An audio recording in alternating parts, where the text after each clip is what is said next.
Hello, one and all. It's Ethan Vice, 4 Hours of Lincoln. I hope you're all having a good week. It is Wednesday, and I got some catching up to do.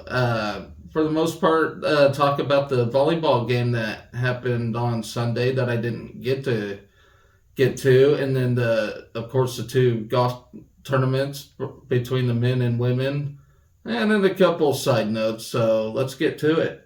Berlin Schutz was named Big Ten Woman Cross Country Athlete of the Week. She won back-to-back events, so congratulations to her and all her success. Also, baseball unveiled their schedule for the coming spring season, which includes on March 12th and 13th at WSU, which I will be attending since that's a pretty close game. Usually I do go to Lincoln for events, but me and my wife are taking kind of a hiatus. We had a long travel to Colorado earlier this summer, and we're just looking to take a break from traveling. So, but I'll attend that game for sure. So that'll be fun. And you remember Trey McGowan's? Looks like he is named as a part of Team USA's U23 3-on-3 basketball team. So it looks like he'll be in the upcoming Olympics on that. So I am pretty excited to see that. I'm a big fan of Trey McGowan's, and I'm very happy about that. Also tonight, actually starting right now as I record this, so I'm hoping to make this a pretty quick episode. Soccer is playing Ohio State in a big matchup, so hopefully we can get things turned around and get a win there. Anyway, for the women's golf. So the women's golf team traveled to Michigan over from Saturday to Monday for a 3-round, 2-day tournament at the Mary Fossum Invite. Overall, the team tied for 6th place, which is But yeah, it didn't look like we did too well there. Mikla Vavrova got 28. She shot a 223.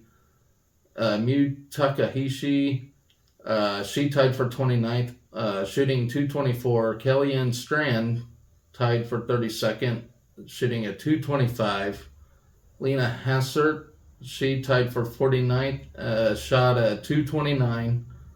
Arden Lushim tied for 65th, shooting a 233. So that is your results for the Mary Fossum Invite. And the men's side, let me get to it. So for the men's side, we traveled to Cincinnati for their invitational.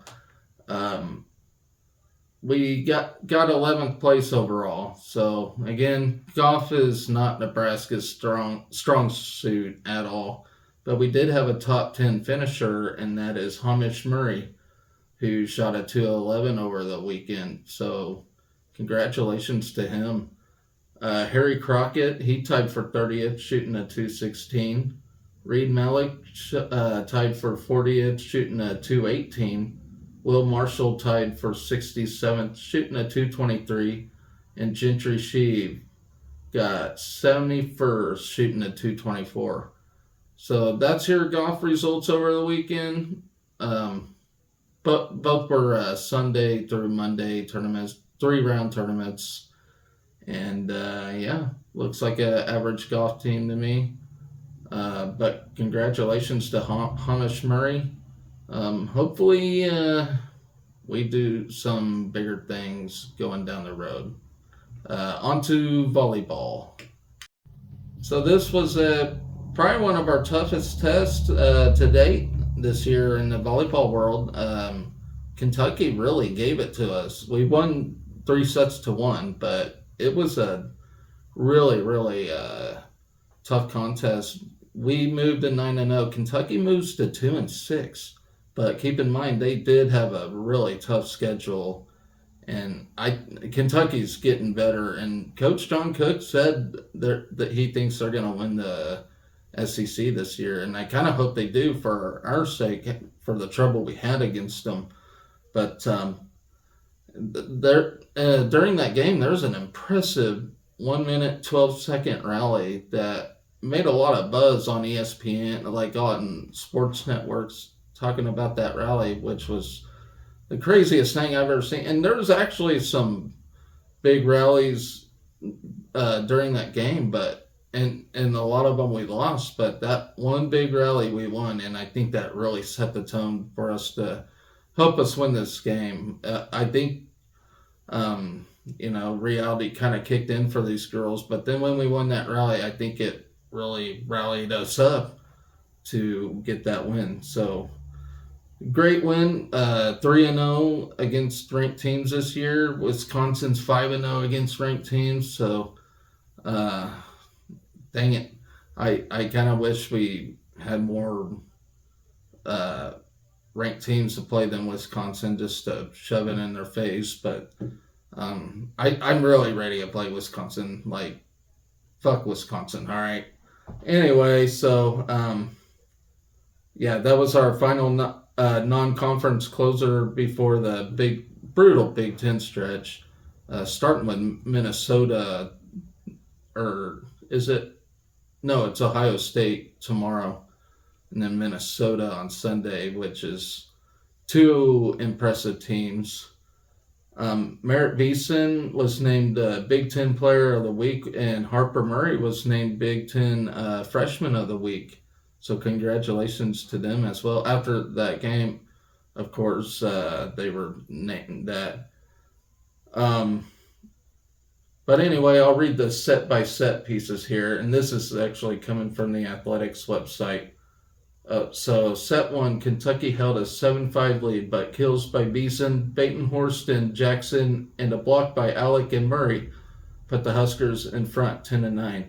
Alec and Beeson added another block after a Murray kill for a 12-10 lead, and a back row kill from Batenhorst made it 13-10 Huskers. After two Kentucky errors, Murray and Alec teamed up for a block, and the one-handed dig by Rodriguez led to a Beeson kill for a 17-10 advantage. Beeson and Batenhorst tacked on two more kills around an ace by Rodriguez as the Huskers built the lead to 22-12. Jackson posted two kills and Murray finished off the set 25-14. Nebraska hit 4-6-4 in the opening set and held Kentucky to .133. Set 2, Nebraska trailed 8-7 but scored 6 of the 8 points to go up 13-10. Beeson had 2 kills while Murray, Alec, and Batenhorst each had 1. After a Kentucky side-out, Beeson tallied 2 more kills around a Jackson solo block for a 16-11 Husker lead. The Wildcats clawed back to within 1, 17-16, when Riley and Murray produced clutch kills for the Big Red to go up 19-16. An ace by Maisie Bozinger and 2 kills by Murray put Nebraska up by 4, 22-18, and the Huskers won 25-22 on a kill by Beeson. Then there's set 3. Nebraska came back from a 6-2 deficit to tie the score at 6-6, with Batenhorst recording 2 kills and a block with Jackson, but Kentucky went on a 6-1 run to make it 12-7 Huskers.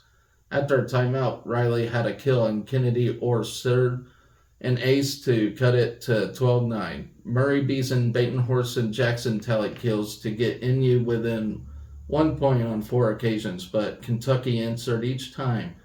Jackson brought Nebraska within 1 again, 18-17, and this time Murray terminated to tie the score at 18-all.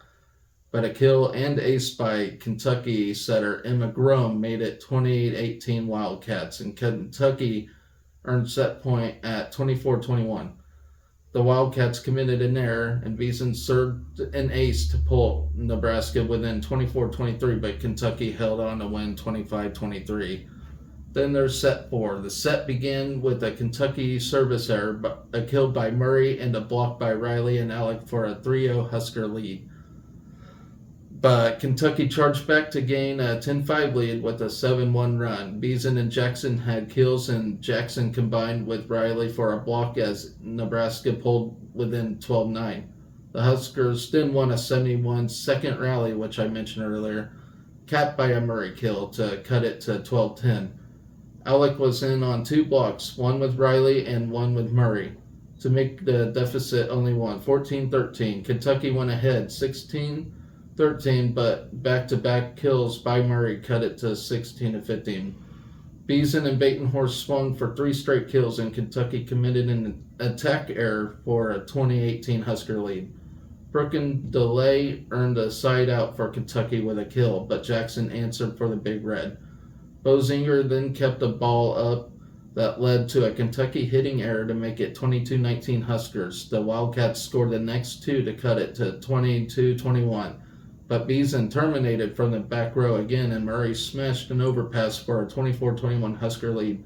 Nebraska sealed the win on a Kentucky hitting error. And then, of course, up next, the Huskers will begin Big Ten play on Friday at 8 p.m. against number 19th ranked Ohio State at the Devaney Center. Nebraska will also host number 9 Minnesota heading next Sunday at 6:30. Well, this Sunday at 6:30. So a brutal stretch for the volleyball team. And that was coming from the athletics website there. We were without Lainey Choboy, who I think appears to be the energy of the team. But she was out due to an injury from the Stanford game, which she suffered. And then Lindsay Krause, she was out too, and apparently after a hit and run before the game, which was wild to think. But Lexi Rodriguez and Maisie Bozinger both did a good job in the back row to handle the bulk of the defensive duties. Together, they achieved 7 assists and 24 digs for the night. So pretty impressive stuff from the even without Choboy. Our 2 middle blockers, Andy Jackson and Becca Alec, had a rougher night, only scoring off of 1 block and having 2 blocking errors, but did have a great night of kills, getting 14 between the 2 of them. Andy Jackson getting 10 of those, which of course she's a beast. Bergen Riley and Kennedy Orr rotated in and out as setters. Bergen, of course, getting the bulk of playtime, getting 46 assists of the night. So that's a pretty good number. As usual, our outside hitter, Merritt Beeson, Harper Murray, and Allie Batenhorst had productive nights, getting 46 kills altogether. In total, the Huskers outkilled the Wildcats 62-53, outgained the Cats in assists 58-51, tied in service aces with 4, won the dig battle 61-48, and both teams only had 1 block each, so not a lot of blocking for the night. But anyway, I was just needing to catch up for the week, and I will be back on Sunday to talk to all the other athletic activities. So please don't forget to like, share, and subscribe to my show. Hope you all have a wonderful night. Go Big Red.